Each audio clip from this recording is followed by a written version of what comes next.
All right, what's up, everybody? It is the CBC Wisdom Hour number 132 for March 30th, 2021. I'm Steve Witchell in New Orleans. It's Tony B coming to you from New Jersey. What's happening?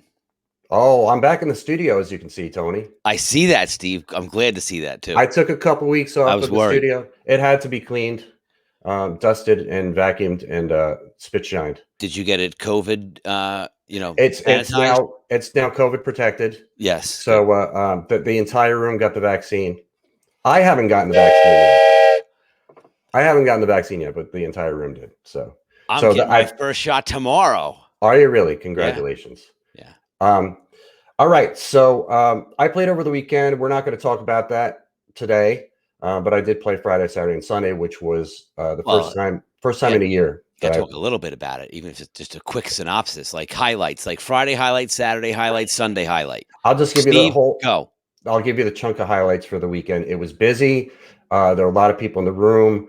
They really appreciated that we were there. I had a great time. By midway through Sunday night, my back was killing me because I hadn't done that in a year. But I got a stool and I kind of half sat on it some of the times, and that helped. So that's good. That was that. But we'll be doing it next weekend too, and we'll have plenty of time to talk about that. So, but today is a special show. Everybody, we have a great guest on today, and I hope you guys out there are watching and will ask questions, because there's a lot of questions I'm sure people will have, and there's a lot that you can learn from this guy. His name's Gene Violet, and he plays in a band called Kashmir, which is a Led Zeppelin tribute band. And he just released a book that I will show you right here.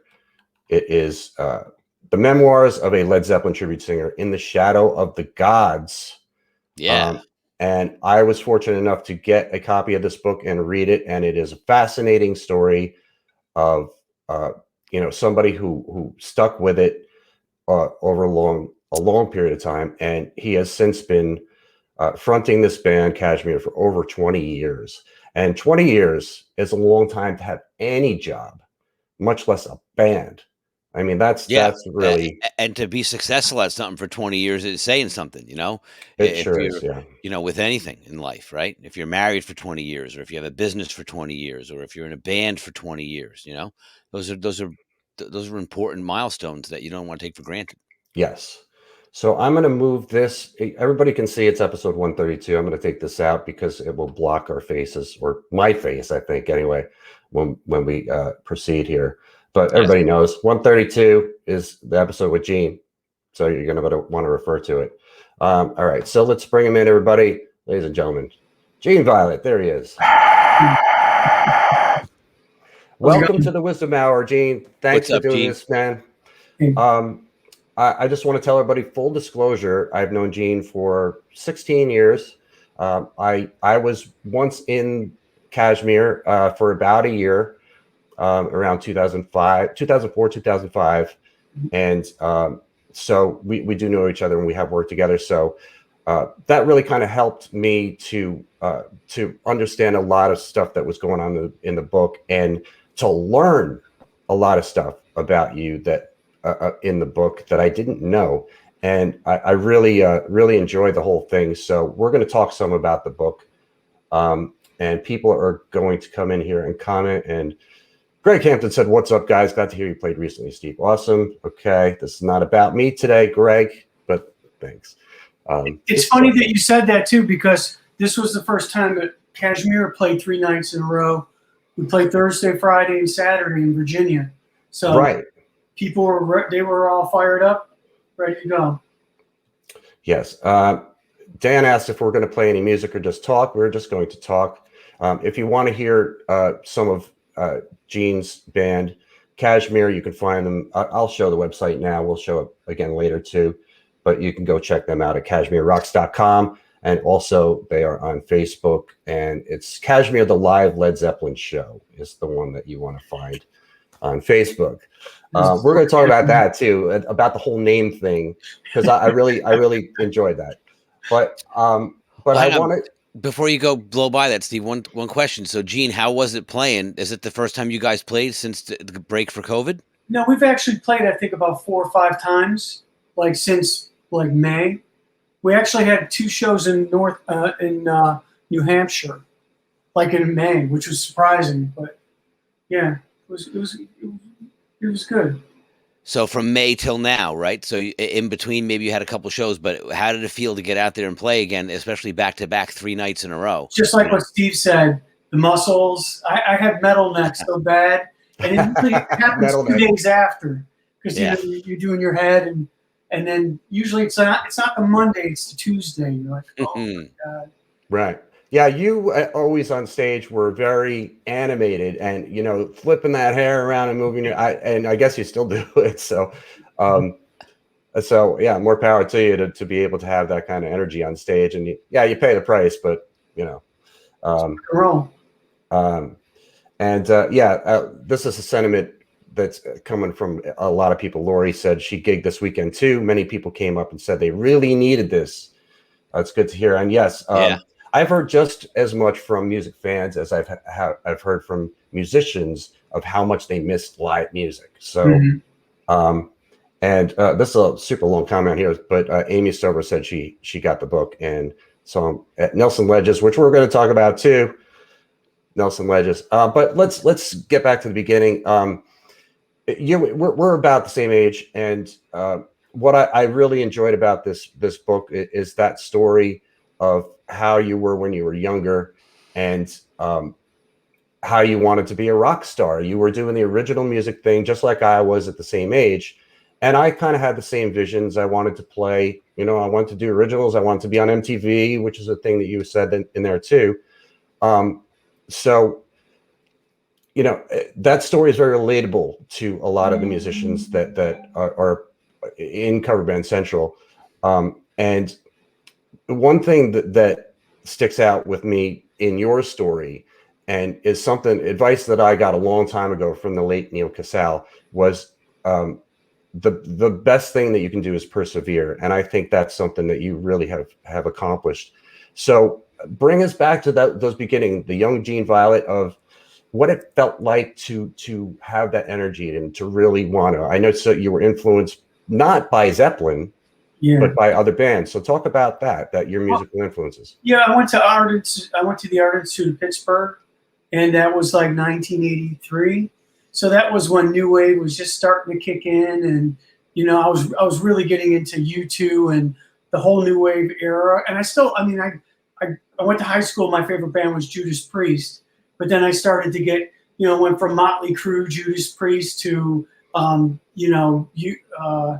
even Duran Duran, Psychedelic Furs. So, and Pittsburgh was a really good place. It was, a lot of young people there getting into the music. So I wound up getting into a new wave cover band. And, right on the edge of graduating college, and then going into, actually it was a full time in a cover band, in a new wave cover band, in like 1986, and I was making like $1,500 a week playing. Hey.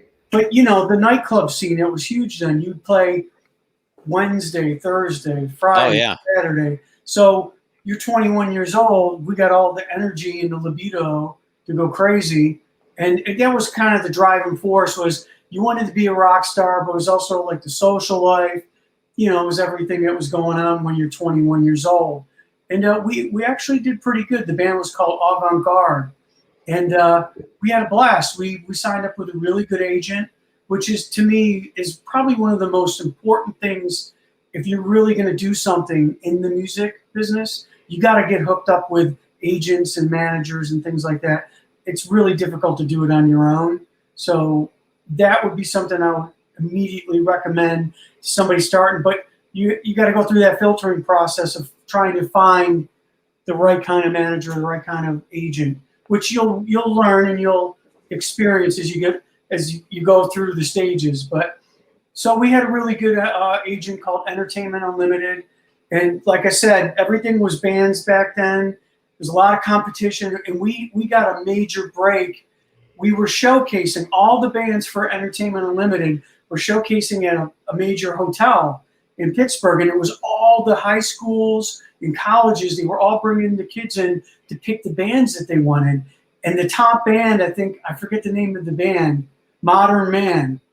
their truck broke down, so they couldn't get their gear set up. So our band seized on that moment, and we cashed in, and all these little high school girls seeing us like Duran Duran, we wound up getting all kinds of gigs, and we wound up actually opening for the Smithereens in Ohio, which was one of the first times I got to open for a national act at that time. So we were trying real hard we wanted to get a record deal, and we were from Pittsburgh, and half the guys in the band, we wanted to then go to New York, and the other half were kind of,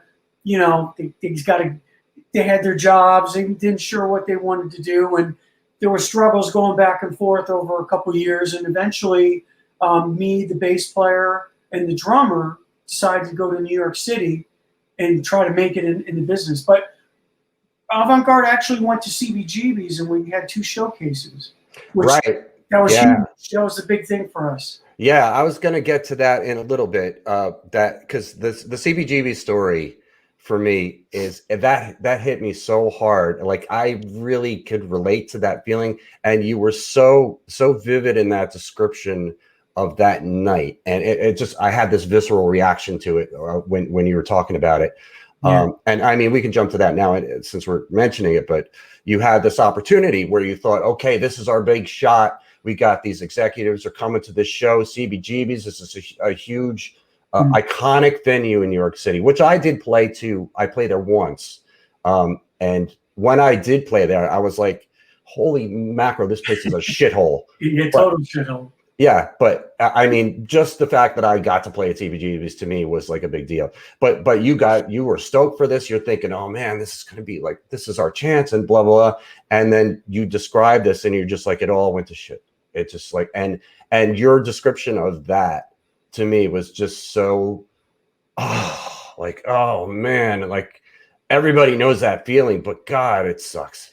So Steve, for those who haven't read the book, Gene, can you elaborate a little bit on that story? He will. It was when Kurt, the bass player, and Mark and we went to New York. We started, you get into territory. You're trying to figure out the club scene.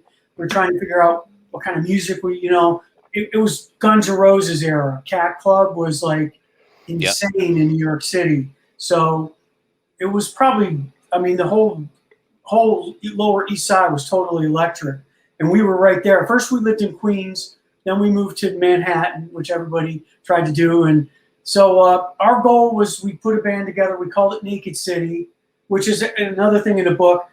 Make sure you do your research on your band names, because it will come back to smack you right in the face. Because there was another band called John Zorn's Naked City, which they were big. They were really big. And we weren't aware of it. So we kept the name, and we wound up, we started getting popular. We were playing the local clubs in New York City, and we were building a following. And we had a guy from ASCAP. His name was Jonathan Love. And the manager of the Cat Club, his name was Don Hill. And he wound up becoming really good friends with me and the band. And then he wound up becoming the manager of the band with Jonathan Love. So we were getting things together. We actually we had a lawyer from Geffen getting ready. We got a lawyer getting things. So we were getting all the pieces of the puzzle together to focus on getting a showcase and doing a record deal. We wrote songs. The managers, Don and John, were always giving us input. So, and the CBGB's, even though it was a shithole, they had the best sound system in the whole city. So any band that wanted to get showcased, either you paid a lot of money to go to a studio in Midtown Manhattan called SIR Studios, or you showcased at CBGB's. But, make sure you got dressed before you got there, because the bathroom was like... Oh, forget it. Yeah. It's not like there was a dressing room. Like CBGB's is this iconic place, but yeah. So it was kind of like, like I said, it was a 2-year build up. Band was boom, boom. We're, getting a lot of people, a lot of fans. And this was the show. And it's a whole different ball game when you're playing for execs compared to your fans. Like Cat Club, we would have the place packed. People are drinking. It's an off night. When you do showcases, I think it was an off night. So it was probably like a Tuesday or Wednesday. And so you're kind of off your game a little bit.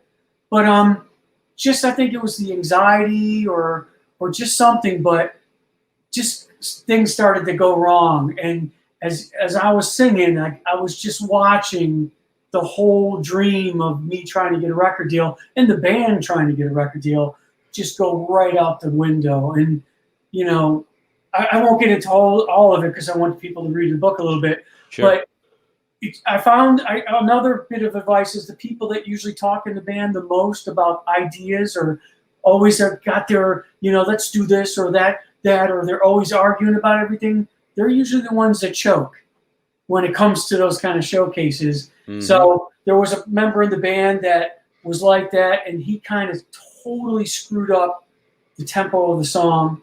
And it just right from that moment when he didn't do the tempo right, it started going downhill. And we knew it. It was almost like if you were in a baseball game, you knew you were losing or whatever. So you start to panic, and then the guitar player took his shirt off and he dropped on his knees. And we were literally, I think I cried that night. And our managers didn't call us for 2 weeks. And so we were like, you know, we didn't even know, hey, how'd it go? They didn't even know what to do or say. So we knew that it was like, you know, the plane just crashed. Yeah, and you really conveyed that feeling that you had from that in the book. And there were other things that led up to that like you were trying so hard, and you had these opportunities that came up, and you're thinking, oh yeah, this is it. Like World 21, which is World XXI. You know, you're working with these people, and you're trusting them, and you're thinking, you know, we're allies in this thing. And you're thinking, you know, like, and you really conveyed that how important it was to you, and how hard you worked at it, and then that all kind of came crashing down, and you know, you could really tell in your book that you were heartbroken from that. Oh yeah, it took me a year and a half, literally a year and a half, just to get almost like a death. Like I was sad, then I was really angry. But then you got to say to yourself, and then I just said, I remember taking a whole pad of lyrics and just throwing them in the garbage. Yeah. That's really.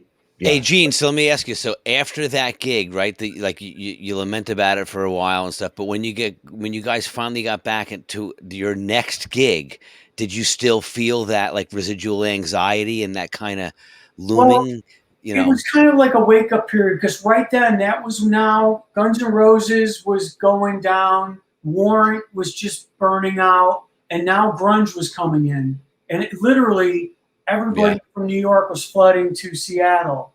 So we're still friends, but at that time, we were kind of evaluating, now what are we going to do? We tried to evolve into the grunge thing a little bit. Like you had STP, you had all these, and it just wasn't working. So then it kind of just fizzled out. But that's where the opportunity with the Japanese project came in out of nowhere. So like you just kind of pick yourself back up, and then there's always, you know, you always remember the bad parts, but there was also a lot of really, really good times and a lot of good things that happened. Like one show I played at the Cat Club I wasn't even aware of. There was a Japanese drummer that had a record deal in Japan that had his eyes on me. And then like a month or so after my girlfriend broke up with me, I left my apartment, my band broke up, and I got Don Hill, my manager, calls me up and he goes, hey, Gene, I got this guy from Japan. He wants you to be in his Japanese project. And I'm like, get the F out of here. And then the next thing, a month later, I'm in Tokyo, and I'm rehearsing for a record. So it was just, you know, holy shit. And you got to stay, and I want to expand on this story because it's funny. I'm sure it wasn't funny at the time, but it was funny reading it about the haunted hotel room. Yeah. I seem to always wind up hooked up with haunted places every time when I play and things like that. So the minute I got in Japan, right into Tokyo, their hotel wasn't like, it was an outdoor where you went upstairs and it was like maybe 6 or 7 floors, but you went up the stairs And as soon as I got, it was like The Exorcist. It was on the corner of the building, and the lights are flickering. And I remember that, and I'm just like, what's going on with this? Like it was dusk. The lights were flickering. So I was there for about a month and a half rehearsing, 2 months. And as time was progressing, whatever was in this, we opened the door. The minute I walked in, you could smell that nobody was in the room for a long time. So I got the smell, and I just got this vibe that there's something not right in this room. So what wound up happening was I just kept getting these weird vibes that something was in the room. And one of the things in Japan that I liked at the time, they have vending machines everywhere, and they have an honor system. So they have sake machines that you can go at any time and buy this big thing of sake. So what I would do is I would go down after rehearsing, and we would eat, and I'd come home and I'd get sake. So I pounded this big thing of sake, and I was passed out. And I would say about 2:30 in the morning, it sounded like somebody was right above me in my bed and screamed at the top of his lungs, like a Japanese guy. Wow. And I just woke up, and I told my agent, I'm not my agent, I told my manager. I said, there's, because I worked for a psychic in Manhattan when I lived in New York City, and I was well aware of different kinds of things. So I said, there's something in this room.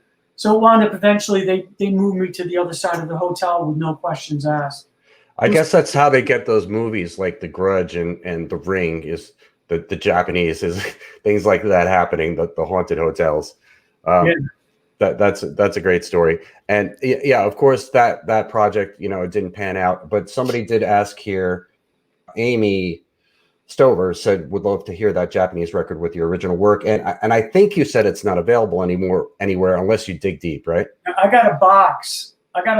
With like probably about 12 different, sorry about that. Probably with 12 different CDs of the second remix of the record.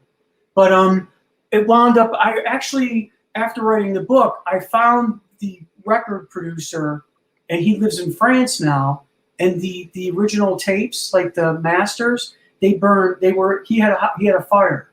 So the masters were burned. But the album is really good. It's called World 21. It's kind of like Megadeth meets like progressive rock. But it was sounds cool. Yeah. All right. So if you want to get a copy of this, contact Gene, and he'll perhaps part with one for you. Work on that with Gene. You make him an offer, and that's right. We'll see. Buy it now. Yes. Yeah. We'll see. If I think you can buy it on. If you type in World 21, it could pop up online. Right. There's Japanese labels that are selling it. I've seen it available, but right, and that's World 21 XXI. So it's WORLD which you said in the book. Like some people didn't know how to pronounce. Like, how do we say this? Like they don't even have a word for it in Japan. Right. That was the weird part, that the drummer came up with a name that the Japanese, we couldn't even market, really. World Roman numerals. You could do now it's 2021, so you could do like right. the reunion, the World 2021. Huh? You're right. If this record is pretty good. The second mix, the production is amazing. So hey, Gene, what year was that you recorded that? That was like, I think 1996. And that was right in the heart of like the Nine Inch Nails industrial stuff. Sure. So we were kind of like a prog rock heavy metal band. So another thing, timing it wasn't working at that time.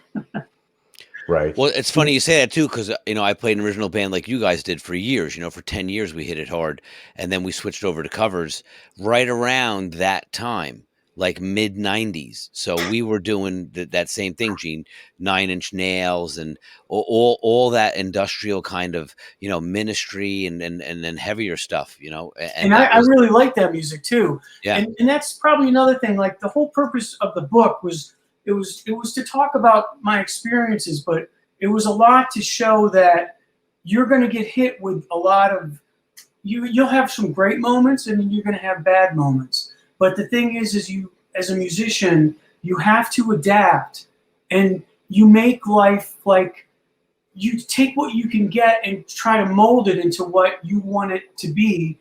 You know, everybody always thinks, well, I'm just going to get a record deal. I'm going to be the next Guns N' Roses, or I'm going to be the next, AC/DC or Led Zeppelin.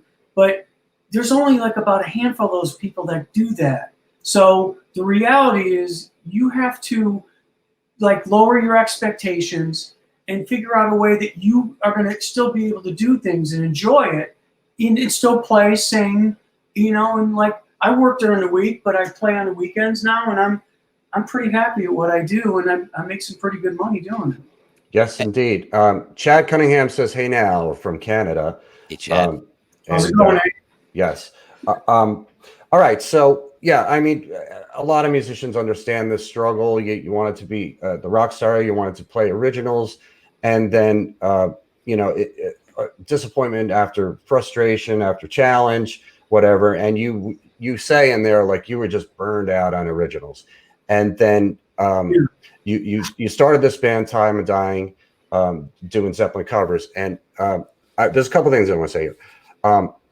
You said, you weren't a Zeppelin fan when you were a kid, but your sister was. And your sister used to play, Zeppelin all the time, and you weren't having it.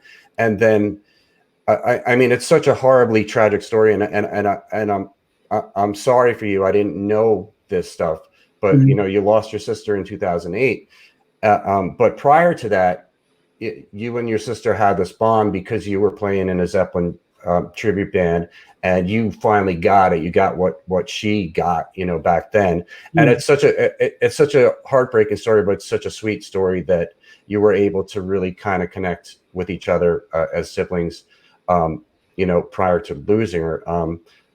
So, yeah, I mean, and that's all in the book too. But I want to read something here that kind of led up to which really struck me. And this is really something that Tony and I kind of champion and talk about a lot, this idea. So I'm going to read this paragraph. You say, just before Rattlesnake, Time of Dying, which was the Zeppelin cover band, was something different from anything I'd done before, as it was exclusively a covers band. No originals in sight or even to be attempted. We focused on Led Zeppelin. The band was all about having fun and laughs with great music. We were doing it for the extra money with no expectations or real long-term plans. Tribute bands don't get to sign to labels and make albums, so we didn't have that pressure. This was just some guys having fun with great classic songs, and hopefully it was contagious with the audience. End of story.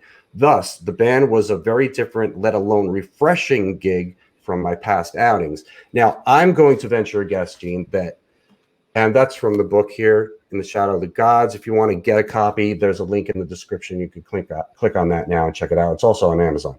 But I'm going to venture to guess that because you were so aggravated, so frustrated from the original thing, and you just kind of like breathed. You breathed and you did something that was fun for you and for the people you were with.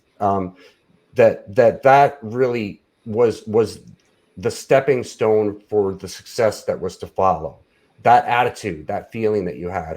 How do you agree with that? Yeah. It was kind of like I let a lot of things go, and by doing that, a lot of things came in. You know what I mean? Right. I don't know if I can explain that, but by dropping the expectations and making the things that I wanted to happen, I just started to just let things happen. And I focused more then, as I started getting older, on more of the music and more really tuning into my vocals and singing and trying to express that when I play more than, when you're younger, you're always worried about what people are thinking about, or you're chasing girls and things like that. But now I wanted it to be more about, I want people to see that I'm, what I'm feeling when I'm singing, and I wanted to share that with my audience. And that came out like that hit almost immediately. Right. Melissa Goldsboro said the book was inspiring. Always great to see a dream come true. So she read it. Thank you.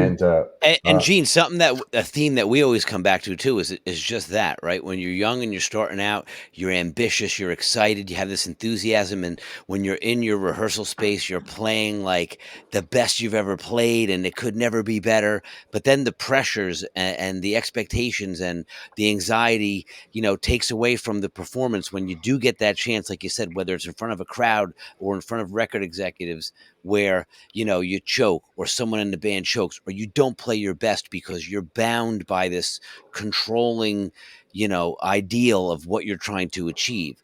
Then you fast forward a bunch of years, and you've gained a bunch of wisdom and musical knowledge and your musicality, and you've grown as a human being and a person, and like you said, then the pressures are released from you, because theoretically, right, in your mind, you're telling yourself, well, there's no pressure because I'm just playing covers and I'm just going to have a good time, not realizing that, you're paying homage to these great songs, right? And you want to duplicate them the best you can, but you're not walking on stage with the expectation like, oh man, I really hope that I can, pull it off and duplicate this. You're walking out like, I don't care, man, and it's going to be great. And because of that attitude, it's recreated in the most genuine version that it can be, with the most authenticity, because you're not thinking about it, and there's nothing weighing on you, because you just don't care. And that's what you said earlier about the handful of bands that make it, that are great, or the bands that do that, like that go into the studio, and when they're recording the songs, they're just excited to lay down tracks, and they don't give a shit. They're not worried about how it's going to be received. Yeah, we call it the zone. I mean, yeah, absolutely. When you get into that zone, you're and people can see that. The audience can see it. I can look at somebody in the audience, and when you're in that zone, they're looking at you, and they're in the zone. And that's, to me now, that's what I'm addicted to, is getting into that zone and sharing that energy. But you have to release, like you said, you have to let go of things to allow room for the new stuff to come in, and that's how the zone, then, you get into the zone. You can't just say, oh man, I'm going to go play a gig and I'm going to be in the zone tonight, No. It's a whole spiritual, mental, thing that you get into. And like you said, the more you do it, you get addicted to it, and then it's easier to find your way back into the zone and get on that frequency on a more regular basis. Yeah. Agreed. Totally. So you have Time of Dying. It's your Zeppelin tribute band. You're having fun, and it seemed like you guys did pretty well. But then that didn't last too long, and then you decided, okay, this is more what I want to do, and you took the reins, and that's kind of a recurring theme through this book too, is how you really maintain control over your situation, or at least for the beginning, for the original band, it's how you wanted to. And you were kind of like, you got shut out of things and you got screwed over by people, but then you're like, okay, I've learned my lesson. I want to take control. This is my band, and named it Kashmir, and that was in 2000. So 21 years ago. You started out, and you don't really talk in the beginning too much about the personnel that you had, other than Andy Urban, who's been your guitar player, and is still the guitar player. But you do say, and I'm going to say that you didn't mention me at all in the book, and I'm not sure if I'm disappointed or relieved. You know what it was? A lot of the stuff when the book was written, it was a back and forth with the co-author, Aaron Joy. So he would ask questions, and I would answer his questions. And he was the one that he took the story and put it together. So yeah, there were a lot of people that, some agents that weren't mentioned, and there were several musicians and people in the band that weren't mentioned. I'd like Fred Gorhaw, he's in Wizards of Winter. Jimmy Whip, he was in the band. A drummer named Brian. I mean, Jimmy, like one of the things with Time of Dying, Jimmy Bones, he's like a powerhouse studio musician in New York. He did Monday Night Football. Aaron Brooks, he played with Moby. So, I mean, there was a lot. It was just, and I apologize for that, because no. I'm just kind of busting your balls. I really didn't expect to see my name in there, because I was only in it for a year. So, but what you did say was, I've had a lot of musicians come through, and all great players. So I just took that as, okay, at least He's not saying all great players except for Steve. That guy. Yeah, except for this one guy I knew from New Jersey who just, Hey, but Gene, I got a question. So back in the beginning, right, when you made the transition and you did In My Time of Dying, and you started that band, Time of Dying. Time of Dying, sorry, Time of Dying, and then into Kashmir. What was the impetus that made you go down the Zeppelin path? Was it, originally, born from that relationship with your sister, or did you see a success in the first band and say, this may have something to it? Because like you said, you weren't a Zeppelin fan, right? So like you weren't like a rabid guy who like just yearned to do this, but then you ended up, coming to you. Once I started playing Zeppelin in Time of Dying, I loved it, and I loved not only the music. I started, we started doing all these, I like Immigrant Song, and Jimmy was really good at the What Is and What Should Never Be, and and my favorite song is Time of Dying. So we would nail that, and we would play Kenny's Castaways, sometimes like twice a month. So after that, but what happened was Jimmy was a studio guy. Aaron was, these guys played in some pretty big bands, and they were pretty busy being studio musicians. And I saw the potential. We played a couple shows outside of New York, and I saw the response, and I said, this could be something. I could take this and, start off at bars and then make this bigger. And these guys weren't going to be able to do that because of their studio stuff. Like Jimmy was playing with Katrina and the Waves, Blondie. So when these guys get phone calls, they're gone. You know what I mean? I couldn't. Yeah. I needed to put a band together that was a reliable machine that was going to go out. So that Fred Gorhau was one of the first guitar players. Jimmy Whip, I think, played bass. We had a drummer that started off. He was okay, but then we had another guy named Brian, and it just started now to evolve where we started. I played, I went back into Kenny's Castaways in New York, and then I started playing Jersey, and we played smaller places. And Steve, you remember that Steve came in like after like 2 years, I think 2 or 3 years after the band. We started getting a couple hard rock gigs. We got a little hard rock. We did the hard rock tour. I still have the poster on my wall, so I know the cities. And yeah, we played. The first gig I played with Kashmir was at Dingbats in Clifton. Dingbats, and yeah, and that was a cool gig. And then the second gig, I think it was in Baltimore, and it was in October, so it was a Halloween gig. We did DC too. Remember DC? Yeah. We did the hard rock in DC. Yeah. So, but that second gig was around Halloween, so everybody was in costume. I remember having a blast that night, and yeah, the hard rock tour. But that's kind of when you were maybe when you were starting to do the festivals and the outdoor, the big gigs, and the theaters. And somebody mentioned Nelson Ledges before, and that was the first time Kashmir played Nelson Ledges, and then you guys have gone on to play there since, I think, every year. But that year, what is Nelson Wedges, Steve? I'm going to explain it right now. I'm going to explain it. It's in Ohio, and it's we went out there. It was a 3-day kind of festival with all tribute acts. So there was Peter Gabriel. There was Pink Floyd was the headliner. Rush. Yeah, I mean, just like a who's who of tribute acts, and it was this big campground. And we went there for all 3 days. We played on the third day, I think, in the afternoon. And but we went there and we camped out for 3 days, and it was a absolute blast. I really cherish that memory of that. I still have some video that I took then when we were hanging out. You had your tent, and it was like a friggin' apartment. Yeah. Like you like Gene knew how to camp. Like he was giving me advice, and he's like, I brought like food. I prepared chicken and stuff, and I had it in this cooler. And Gene's like, make sure you protect that because the raccoons will come at night and eat it. And I was like, yeah, whatever. And then I didn't. And then sure enough, woke up the next day and half of my food was friggin' gone with raccoon prints all over the place. As Gene rolls off his air mattress and you're in your sleeping bag, and he's like, what's up? He's got girls in there with these big feather fans. Yeah. Those are the days. But that was a blast. And I guess the band did well because then you ended up playing there again and again and then headlining. And I've seen some of that video and some of those pictures, and congratulations on that. And well deserved with all the work that you've done. And but you mentioned in here, and this a story that I had that related to it when I was in the band, how when you started doing this and you started getting more success, that you were being treated like Led Zeppelin, and people were calling you Mr. Plant. And I remember there was a gig that we played in New York, and you'll probably remember the name of the place, but I don't. It was in New York State, and it was like a festival, and a huge stage.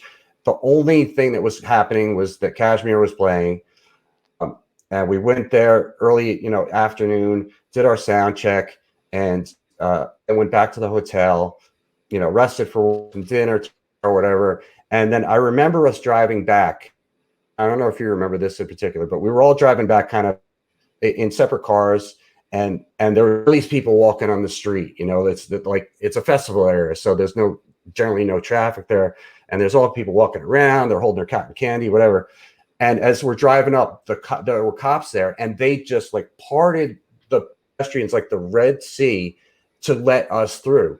And I remember that moment of driving through, and I was like, wow, this is what it feels like to be a rock star. And so you talk about that in the book a little bit about, being treated like a rock star in the tribute band, in a Zeppelin tribute band. So if you want to expand on more of that, and if you have other stories, I'd love to hear them. Yeah, it's just a lot of times especially like 10 years ago, I would be called Robert Plant, Mr. Plant. It just, they treat you like you're the person. So backstage, they treat us pretty well now too, at the theaters. But it's kind of, I get uncomfortable because it's like, I tell everybody like, yeah, we know we're Zeppelin until at the end of the night when we're tearing down our equipment Right. in the truck.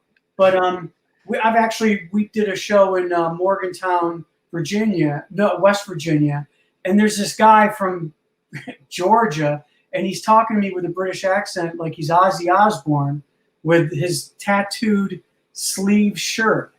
And, he doesn't have any tats. It's a shirt that looks like they're tats. So he sits there and he's like, hey, how are you? And he's talking to me in a British accent. And I'm like, dude, you can turn it off. We're backstage, you know what I mean? And he just kept talking the whole day like he was Ozzy Osbourne. And I was just like, all right, whatever. But it's just funny. Some people, they try to pretend that they're the people. But I remember there's an Aerosmith band called, I think it's called Draw the Line. They're from Boston. The guy looks so much like Steven Tyler that even when he was next to me, we were doing this big festival in New Hampshire, and I look over and it's like, you almost think like you get that vibe that he's Steven Tyler. So right. You got the feeling like how people might feel, or people are like, it's just a bizarre feeling when it's a person that's pretending to be the person, but you're like, wow, hey, he really looks like Steven Tyler. And you probably channel a part of that too, and you as well, when you're in that zone. Especially when you're playing, I try to do that performing. But usually when I get off, I won't, I kind of, I don't like to push that. I'm Gene. Right. But the advantage that you have is that you kind of naturally look like Plant. You have that hair, that hairstyle. And you also talk about in the book, like how on stage, you don't try to specifically act like Plant or look like Plant, but there's some sort of mannerisms that you've adopted that are very Plant-like, and the way you dress too. And you've always kind of put a lot of thought into that and care into that. But you're not really trying to go outside of your natural self to be something that you're not. So, and I think that's one of the big advantages of your band. And also you mentioned in the book about Andy, who really, having known Andy for a long time, really cares about what he's doing and really puts a lot of thought and love into the craft of being Jimmy Page. And Andy kind of looks like him already. And he kind of plays like him naturally, but he puts a lot of care into getting the right equipment, having the right clothes. And that, you know, when people think Zeppelin, they think Plant Page. So I think that him and Paul, probably Paul's our drummer, they're the most critically focused on by musicians. So they probably have the hardest job. I mean, when it comes to the regular crowd, it's not really. But I mean, when it comes to the people that come to see the Zeppelin, he's under a microscope. So you'll see the musicians out there, and they're like this all the time, you know. Yeah. But you got to break through that, because it's not about, you know, did he play that note exactly like Jimmy Page? To me, the thing that Andy does really well is the textures. Like when I'm hearing him and I'm like, holy cow, that sounded just like that. That sounded just like the way it was, the effect on the album. Yeah. And that's where he really captures it. And that's where our sound engineer, he does all that too, where he's capturing a lot of the stuff that you hear in the record. It's not, we don't try to sound like the record exactly. We try to come across as like Led Zeppelin live, but we're pretty damn close to the record. But there's only 4 of us. But there's other bands that they will play exactly like the record, and God bless them, you know. And that's like, before, like 20 years ago, I would have been like, you know, competition, this band, that band, you know, me not like. But anybody band that can get out there and play Led Zeppelin, God bless you, and kudos to you. And this world, like, there's the Zeppelin fans, they're not just there just to see your band. They're there to get as much of Led Zeppelin as possible. So they'll go out to go see Get the Lead Out. They'll go out to go see Kashmir. They'll go out to go see Zoso. They'll go out to go see Led Zeppelin. So I've let all that, like, I don't look at that as competition. It's just another, I call it like a shtick. We got our shtick and they got their shtick.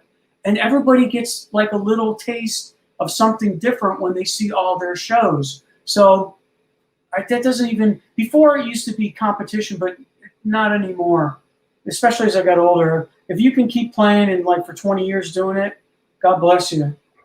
Yeah. Like Lynn just said, sorry, Tony, but Lynn said that they're there for the music. And the Zeppelin fans, and I noticed this when I was playing in the band too, that it ranges from, and you talk about this in the book too, the grandparents who are way back, and the parents who are a little bit further up, and then the kids who are up even closer. And I was always fascinated by that at the shows that I played with the band, where I would see like a 8-year-old kid with a Zeppelin shirt on in the front row. Like, wow, you know, this is really something. And I'm such a champion for in Cover Band Central of tribute bands. And I think you kind of allude to this really in the book.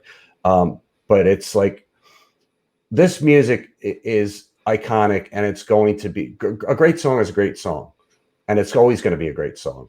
But there are bands that are never going to play live anymore, ever. But people still really want that live music experience, and they will always want that live music experience. So the only way they're going to get it and hear that music live is by going to see a tribute band. And that's something I think that will continue as we lose our icons, or they get too old to tour. You know, in 50 years, you're still going to see a Led Zeppelin tribute band, or a Pink Floyd tribute band, or a Rush tribute band. So what you're doing is really kind of a service for music fans for every generation. That's the main goal of what the whole band is about. And that's the feedback that we get. We get all the time, like people from 50 to 70, they say, you just put me back in 1970. Or they'll be with their wife and they're like, we were like 18 or 16 and you just brought back so many memories. Or we get the kids, like we'll get a college kid that will come up and say, I'm never going to see them, but I think I just felt like what my grandfather felt or my dad told me about. Mm-hmm. And this is the closest thing I'm going to get. So when at the end of the day, when that happens for our band, that to us is the most important. And that's what makes, I think, the band a success, and that's what we're conveying to our audience, is that that's what it's about. It's not about, you know, I'm rubber plunked, you know what I mean? Look at me. It's a celebration day. Yeah, it's about music, you know, and that's, and like I said with the book, that's what I'm trying to share is that, you know, in the 20 something years of my career, I've learned to take the roughest shots you could take, get back up on your feet, and find a way to still do what I love to do, which is sing, and make people happy. And in the end, I'm, you know, like I said in the back of my book, I'm pretty happy. I'm a happy guy with the outcome. I don't have a Rolls Royce and, you know, 15 houses, but I could say that, you know, I've sang to about 30,000 people, and I, you know, I've done what I'm very happy with what I've done. Well, and you're passing the torch too, you know, like you said. Yeah. Yeah, Amy said she's bringing her 15-year-old niece to Mansfield, Ohio. Got to raise them right. And that's the thing is, like, people our age are parents, you know, and we love Zeppelin. So our kids are inevitably going to listen to it, whether they like it or not. So, you know, and then that's going to get passed on from generation to generation. I have to show this because I brought it up and I was like, I have to, you know, at least share some of my experience. So a couple pictures of me and Gene in the band together, looking like rock gods. Oh yeah. And I don't know where that was, Gene, but and there's one more that I had up here. I was trying to I have a lot of pictures from when I was in the band, but I wanted to find a couple that is just kind of me and you in the shot. So, and that's again, don't know where it is, but you can see my keyboard setup. Yeah. And I gotta say, hey, you're pulling a Geddy Lee there, Steve. Well, yeah, I kind of did. There was a couple songs where I was playing my bass with my left hand and playing keys with my right hand, and I'm not a great keyboard player. And I mean, I would say when I was in Kashmir, my keyboard playing was passable at best. And you know, I think that was when you were at the top of your game, Steve. I did what I could, and I did okay, but passable at best. I'm not a great keyboard player. But now you have Felix, who is in Zebra, and that's definitely a step up for me. He's a way better keyboard player, and he also plays mandolin, which I couldn't play at all. So the current lineup that you have is the lineup that you've had for the longest time in this band, and that's Andy on guitar, Felix on bass, and Paul on drums, and that's got to feel good to have you know, a solid lineup for over a decade. Yeah. It's like you said in the beginning, 20 years. I mean, even 10 years with the same people. That's like being married to 4 different people. Yeah. You know. So and all the personalities that go with it. So, and that's another thing. I mean, over the 20 years, I've evolved with personality, my personality. I'm sure I was a little more aggressive and wanted the world. I would say that you were intense. I would say like you and I think you and I got along well, but there were times when we butt heads and like, cause you're set in your ways, you're intense and so am I.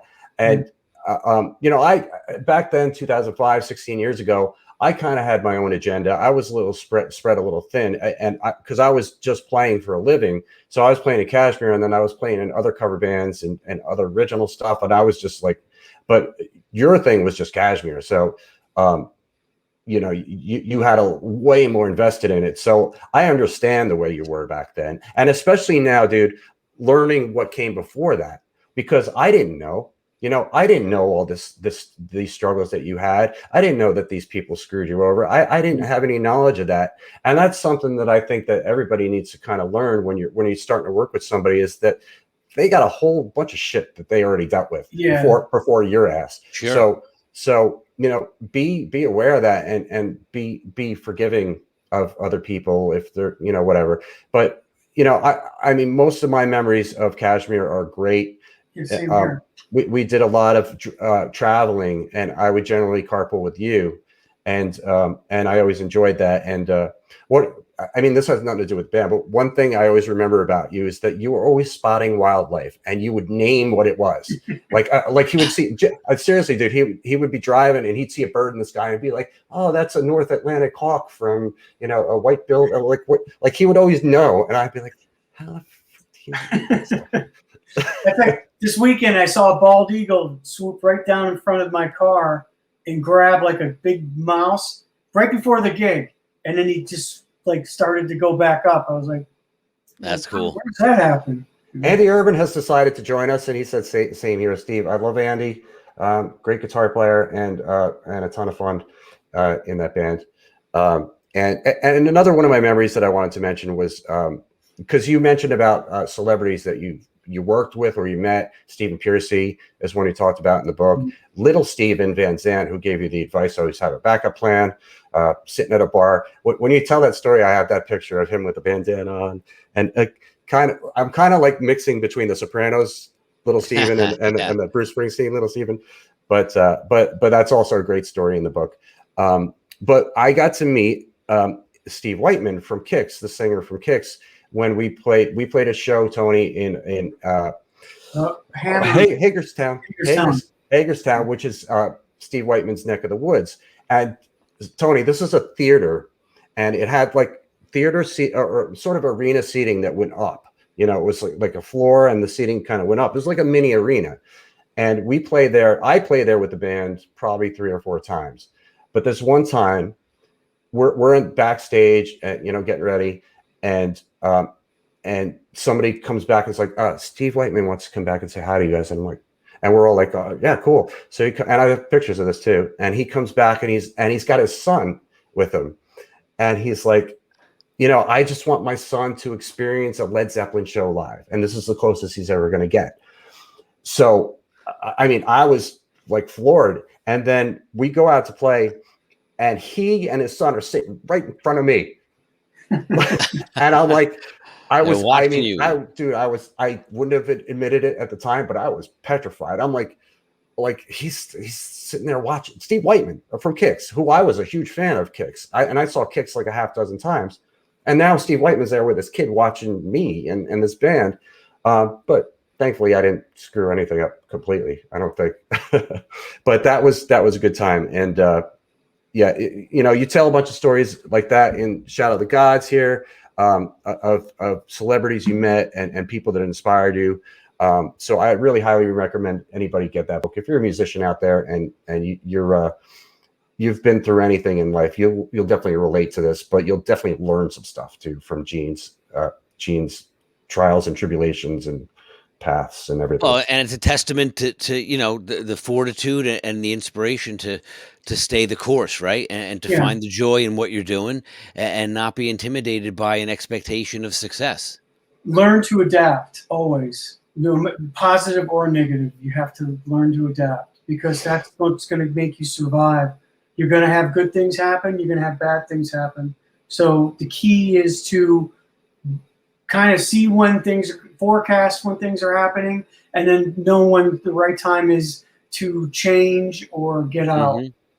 So, but also with the book, if anybody that does buy the book, we have a review section, and please write that you saw this, the interview, and we're going to hook up Cover Band Central for helping us out with the book. And you can, there's a link in the description. You can click on that link and go get that book now. You can also find it on Amazon. I know we're getting close to an hour, but I really need to just kind of, and we might go a little bit too long here, but you talk about your vocal health in the book and how you take care of yourself. And I think that's really essential for people to learn about this. One of the things you mentioned is you start to use in-ears. And you believe that has helped you, and you know how to pace yourself. You know how to pace your set list. So if there's a song that's challenging to you, then the next thing might be the guitar solo, or it might be a drum solo. So you can take a couple minute break and come back and kind of regain your breath. So you were talking about how you're kind of spacing out gigs. So what I want to know is this past weekend. Like you put 3 gigs in a row, which is something that you're not planning on doing. So how did you feel? three gigs in a row. I felt pretty good. I probably would another show. I would have been rough, but no, I made it. And that was the thing too. Even though COVID, everybody, what happened last year, that actually helped me by resting my voice. Right. And because I actually thought I lost some of my range because we were playing out a lot, 2, 3, 4 times, and so doing that in different weather and not getting sleep, I started to some of my range, some of my the higher octave. I didn't think I was going to get it back. And funny that you said about Steve, because I called up Steve and asked him as a singer, because I always thought he's one of the greatest singers. I said, hey, what can I do? And he goes, this, and he started, a lot of it, as you get older, your body's going to change. So you have to start to adapt. You can't drink 10 million cups of coffee. You got to rest. I don't drink alcohol at all when I play now, because for some reason I'll have a beer afterwards. You just got to, like I said, adapt. So I drink after I'm done. Like I'll have 2 or 3 beers before I go to sleep or something when I'm on the road. But so, and just do, those different kind of things, and actually got my voice back. And my voice is probably as strong as it was like 15 years ago. That's killer, man. I mean, because you care about it and you do the right things for yourself. Jim Albrecht, who is somebody I know from Jersey, said he saw Gene's band a few years ago at Newton Theater. Amazing. New Jersey's own John Hummel did an awesome job on short notice to fill in on drums that night. I know John. Yeah, I know John too. Yeah, I know John. He's a killer drummer.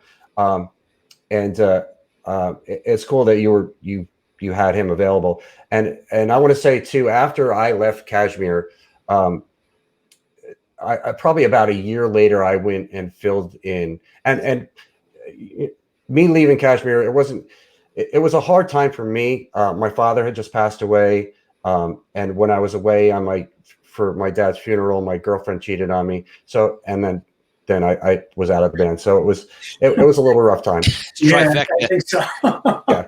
But then about a year later, you guys called me up to come fill in, and that was it was just a sweet thing for me, and it felt like extending the olive branch and just trying to kind of reconnect. And I remember that gig, and I remember I had such a great time, and I thought the world of you guys for doing that. I think it was just a really cool thing to do. So I really think fondly on you guys and on Kashmir. Yeah, we're always talking about you. Andy and I always bringing you up in conversation. Thank you. That's really cool. And I'm happy to help you guys out anytime. Years ago when I first started Cover Band Central, I wanted to write an article on Zeppelin tribute bands, and I was like, I want to find all the great Zeppelin tribute bands and highlight these guys and do an article. So I started doing the research and looking for videos, and I swear to you, man, I couldn't find one that I liked. I found all the popular ones, and I couldn't find one video that I liked where I was like, oh yeah, these guys are really doing it. And maybe they just didn't have great videos. Maybe they have a better live show. But as far as I'm concerned, you guys are the premier Zeppelin band. Thanks. You look the part. You put a lot of care and love into what you're doing, especially you and Andy. But I mean, I don't know Felix personally, but I know Paul a little bit, and I would say the same about him.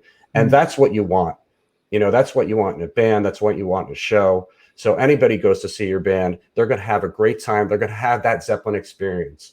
On stage, Andy has the right gear. He does you guys do all the Zeppelin stuff that they had. So I applaud you for that. And thank you for writing this book and telling your story. Again, it's In the Shadow of the Gods, everybody. It's the memoirs of a Led Zeppelin tribute singer. You can get it. There's a link in the description. You can click on that link and get it right now, or you can go to Amazon and pick up your own copy. And Gene said, if you bring it to a show, he will sign it for you. Yeah, definitely. The band, we'll all sign it. Yeah. Yeah, it's very cool. Awesome. Well, congratulations, Gene, and much success, going forward with the book and all your endeavors. Thanks. I appreciate that. And of course, Gene, you're welcome back here anytime. You're family to me and to us. And, the whole Cover Band Central thing is tribute bands, is everything. So yeah.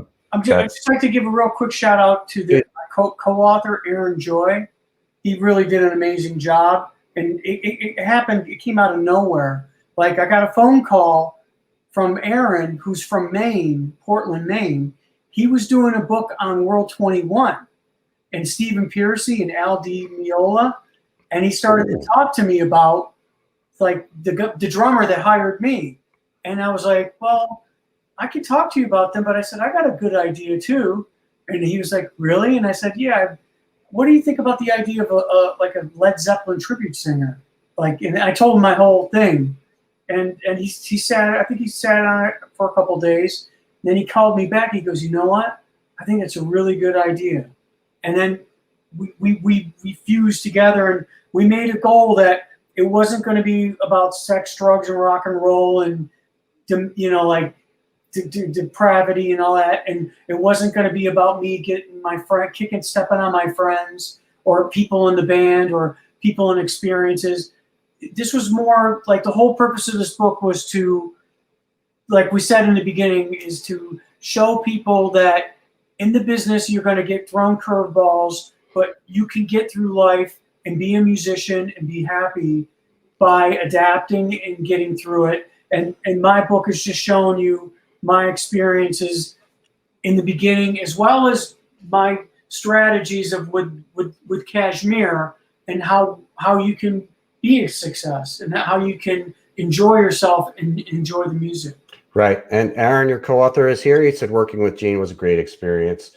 And I mean, I don't care what anybody says. If you have a band for 20 years and you're still going, that's a success. So you can definitely learn some stuff from Gene here by reading this book and seeing how he persevered, man. You persevered and you're still doing it. And, we all do. Yes. And I really applaud you for that. So you can hang out, but I'm going to close out this show.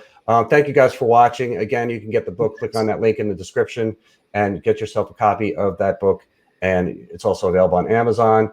And the banner, here we go, KashmirRocks.com. Go check out their website. There's a lot of cool stuff on there. And you can follow them on Facebook too. It is Kashmir, the live Led Zeppelin show. And where's my thing? Okay. There we go. Okay. We'll see you next week for 133. Thank you guys for watching. Hey, thanks. I appreciate it. Share this and Peace. We'll see you.